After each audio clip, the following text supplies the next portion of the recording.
Hello everyone, welcome to this video. Today I will show you some clamps and fittings that are used for drop cable. Okay, let's start with a common wedge drop clamp. The drop clamp is an important piece of hardware for area drop in FTTX solution. It helps tension the fiber and avoid fiber vary from the wind. Constant movement on fiber will damage the cable over time. The drop clamp composed of a shell, a wedge, and a sheen.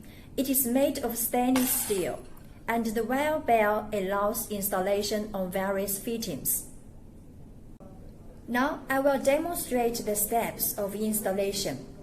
First, fix the cable ball hook on pole by adjustable strap.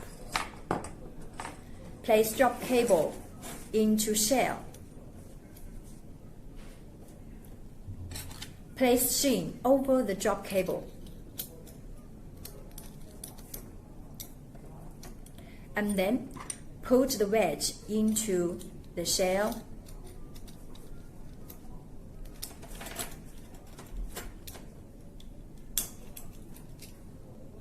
And pull the bell wire, so wedge deeply seated in shell.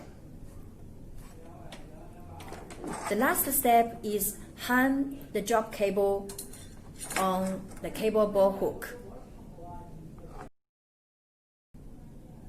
We also have many other kinds of accessories for drop cable. Wherever you have needs for them, don't forget to contact us.